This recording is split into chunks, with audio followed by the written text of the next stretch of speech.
خصوصی نصیحت. حالانکہ یہ آج ہی ہم نے قرآن مجید کے پہلے پارے کے آخری صفحے میں یہ پڑھا ہے کہ اللہ فرماتے ہیں اگر تم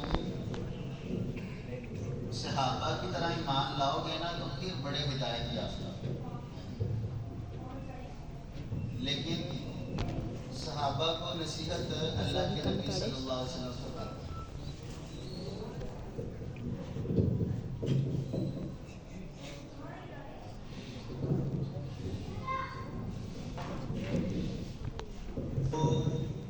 بات کرنے کا مقصد کیا ہے. ہم بھی سمجھتے ہیں کہ صحابہ کرام رضوان اللہ علیہم اجمعین کہ صحابہ کرام رضوان اللہ علیہم اجمعین نیکیوں میں بڑا آگے بڑھنے والے ہیں. کیوں جی؟ جب اکثر علماء نصیحت کرتے ہیں تو بات بتائی جاتی ہے صحابہ کرام نے اس طرح کیا، اس طرح کیا، اس طرح کیا. تو لیکن جب رمضان مبارک آتا ہے تو اللہ کے نبی صلی اللہ علیہ وسلم ان کو اسپیشل نصیحت کرتے ہیں، حالانکہ وہ خود بڑے آگے بڑھنے والے تھے. لیکن تو آپ فرماتے ہیں اتاکم رمضان، میرے صحابہ آپ کے پاس رمضان مبارک کا مہمان مہینہ آ گیا ہے. حالانکہ ان کو پتہ ہوتا تھا آ گیا ہے اور وہ خود بڑی تیاری میں ہوتے تھے کہ رمضان مبارک آ رہا ہے. تو یہ آپ کیوں فرماتے ہیں کہ رمضان مبارک کا مہینہ آپ کے پاس آ گیا جبکہ ان کو خود پتہ ہوتا ہے؟ اور ہمارے یہاں کچھ چیزیں معلوم ہوتی ہیں تو ان کو بار بار ذکر کرنے کا مقصد کیا ہوتا ہے؟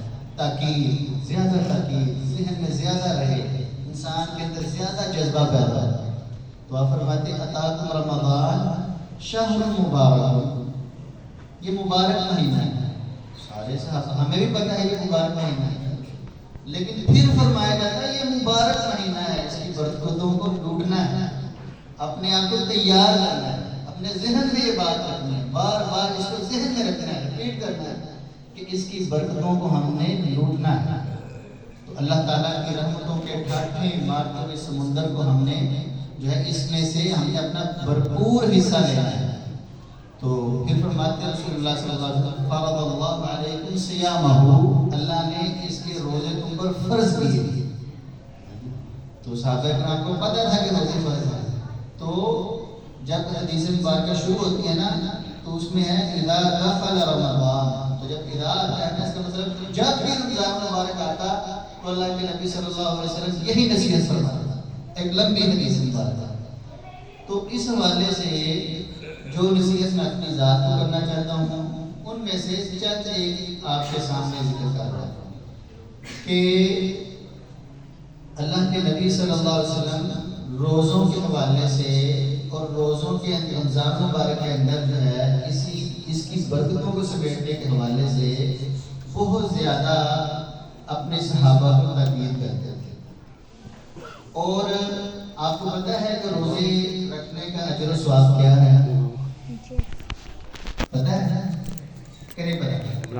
کوئی نہیں پتہ، مجھے تو نہیں پتہ. پتہ ہے کسی کو؟ ہاں ایک چیز بتائیے رسول اللہ صلی اللہ علیہ وسلم، ایک چیز کہ من صام رمضان ایمانا واحتسابا غفر له ما تقدم من ذنبه. اس کی برکتوں میں سے ایک برکت یہ ہے، یہ سب کچھ یہ صحیح ہے نا، آپ کو بھی پتہ ہے کہ اس کی برکتوں میں سے ایک برکت یہ ہے کہ جو رمضان مبارک کے روزے رکھے کس طرح؟ ایمان کی حالت، اس کا ایمان ہو کہ اللہ تعالیٰ موجود ہے، رسول اللہ صلی اللہ علیہ وسلم اللہ کے آخری نبی ہیں، قیامت برپا ہوگی، اللہ کا ہر فرمان سچا ہے اور رسول اللہ کا ہر فرمان سچا ہے اور میرے لیے قابل عمل ہے اور میں اس پر عمل کرنے کی کوشش کروں گا. ہاں جی، یہ ایمان کا مطلب یہ ہے نا کہ جب ہم کہیں کہ اللہ تعالیٰ ہمارا رب ہے اور رسول اللہ صلی اللہ علیہ وسلم ہمارے راہبر ہیں، ہماری رہنمائی فرمانے والے ہیں، تو ہم منمانی کریں گے تو ایمان میں کمزوری ہے. منمانی کریں گے نا ایمان میں کمزوری ہے اور بسا اوقات تو ایمان جاتا رہتا ہے. تو اس لیے ایمان کی حالت ہے اور پھر احتساباً نیکی حاصل کرنے کے لیے. یہ بندے کا اور اللہ تعالیٰ کا معاملہ ہوتا ہے, روزے کا معاملہ. ویسے تو ساری نیکیاں اللہ تعالیٰ کے لیے ہیں, لیکن پتہ ہے نا کہ رسول اللہ نے فرمایا کہ انسان کے اعمال جو ہیں وہ بڑھائے جاتے ہیں. والحسنۃ بعشر امثالها, آپ ایک نیکی کرتے ہیں تو اللہ تعالیٰ اس کے 10 گنا الی 700 ضعف, 700 گنا تک اس کو بڑھاتے ہیں. ہاں جی. اور جب روزے کی باری آتی ہے فرمایا الا الصوم, ہاں روزے کا معاملہ کچھ اور ہے. کیا ہے, کیا اجر ہے؟ اللہ فرماتے ہیں بس جس کو یہ اس نے روزہ رکھا تھا میں جانوں اور یہ جانوں. اجر کسی کو پتہ, کسی کو نہیں پتہ. تو یہ بہت بڑی نعمت ہے, بہت بڑی, بہت بڑی, بہت بڑی. ہماری بدقسمتی ہے ہمارے معاشرے میں کہ مسلمانوں کا ملک ہو, رمضان المبارک کا مہینہ آئے, نمازیں بھی مرضی کی, روزے بھی مرضی کے, قرآن مجید پڑھا نہ پڑھا, مال و دولت کمانے میں لگے رہے, سستی میں پڑے رہے, اور پتہ نہیں کیا کیا ہے. کتنی بری بات. وجہ کیا ہے؟ اویئرنیس نہیں. پتہ ہی کوئی نہیں کہ رمضان مبارک کی اہمیت کیا ہے, پتہ ہی کوئی نہیں کہ اللہ تعالیٰ نے سنت کس, یہ دیکھیں نا پوری دنیا قیامت تک کے لیے جو ہدایت کی کتاب ہے اللہ تعالیٰ نے اس کو کس مہینے میں نازل فرمایا؟ رمضان. سبحان اللہ. تو یہ اللہ کے نبی صلی اللہ علیہ وسلم اس کے اوپر اسپیشل نصیحت فرماتے ہیں. اور روزے کا مقصد بھی لیس الصیام من الجوع والعطش, یہ روزہ صرف کھانے پینے کو چھوڑ دینے کا نام نہیں ہے, بلکہ بڑے بدقسمت ہیں سارا دن بھوکا رہتے ہیں. لیس لهم من صیامهم الا الظمأ, روزے کا ان کو بدلہ صرف بھوک اور پیاس ہے. اور کتنے ایسے بدنصیب ہیں جو تراویح بھی پڑھتے ہیں. اب دیکھیں نا, خوش اخلاقی ہم سب میں ہونی چاہیے.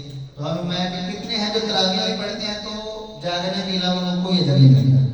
وَلَيْسَ لَهُم مِّن قِيَامِهِمْ إِلَّا السَّهْرُ, تو یہ خوش دلی اور جذبہ اور ایمان اور خلوص اور اللہ تعالیٰ کی شریعت کو محبت سے لینا, اللہ کی قربت کے لیے, نیکی حاصل کرنے کے لیے, اللہ کی قربت کے لیے کام کرتے ہیں. جب ہم اللہ کی قربت کے لیے کام کریں گے نا تو پھر ہمارے اخلاق بھی بہتر ہوں گے, ہمارے کردار بھی بہتر ہوں گے, ہمارے اعمال بھی بہتر ہوں گے, ہماری نمازیں بھی بہتر ہوں گی, ہمارا لین دین ہر چیز بہتر ہوگی. تو اس لیے ہم نے اپنے روزوں کی حفاظت بھی کرنی ہے انشاءاللہ. تو روزے رکھنے ہیں, نیکی کی نیت سے رکھنے ہیں, اللہ تعالیٰ سے اپنے گناہ معاف کروانے کی نیت سے رکھنے ہیں, اور اللہ تعالیٰ کی قربت کے لیے روزے رکھنے ہیں. اور اپنے بھائیوں کو, دوستوں کو, اور جن کو بھی معاشرے میں دیکھیں تو ان کو ساتھ نصیحت کریں, ان کو ساتھ بتلائیں. یہ خود غرضی کا زمانہ بہت آگے تک چلا گیا, یہاں تک کہ نیکیوں میں بھی خود غرض ہے, جڑا جو کرتا ہے. میں تو ٹھیک ہوں, تو یہ اچھی بات نہیں ہے. اور ہم بڑا فخر سے کہتے ہیں کہ ہم بہترین امت ہیں. ہاں جی, تمام امتوں میں سے شرف کا جو تمغہ ہے ہم بڑے خوشی سے دل اپنے گلے میں ڈالتے ہیں. صحرا بڑے خوشی سے اپنے سر پہ جو ہے وہ سجا لیتے ہیں. تو پتہ نہیں یہ تمغہ کیوں ملا ہے, یہ صحرا ہمارے سر پہ کیوں باندھا گیا ہے, اور ہمیں یہ بہترین امت کیوں کہا گیا ہے. کنتم خیر امت اخرجت للناس, تم بہترین امت اس لیے ہو کہ تمہیں لوگوں کے لیے اللہ تعالیٰ نے پیدا فرمایا ہے. کیا لوگوں کے لیے؟ تأمرون بالمعروف وتنہون عن المنکر, آپ نے اچھی بات کا حکم بھی دینا ہے اور برائی سے منع بھی کرنا ہے. تو آپ روزے کی حالت میں جس بھائی کو دیکھیں یہ غیبت کر رہا ہے اس کو بڑے پیار سے سمجھانا ہے. جس بھائی کو دیکھیں روزہ کر رہا ہے سستی کر رہا ہے اس کو سمجھانا ہے یہ روزے کا کیا فائدہ ہو بھائی. اور جو روزہ نہیں رکھ رہا اس کو اہمیت دلانی ہے, بتانا ہے اللہ کے بندے تیری یہ بدقسمتی تھی. تو خود بھی خیال کرنا ہے, اس کی حفاظت کرنی ہے, اور اپنے ساتھیوں دوستوں کو بھی بتلانا ہے. تو اللہ تعالیٰ ہمیں رمضان مبارک کی برکتوں کو سمیٹنے کی توفیق عطا فرمائے, اور اس کی اہمیت کو سمجھنے اور بہترین طریقے سے رمضان مبارک گزارنے کی توفیق عطا فرمائے. وآخر دعوانا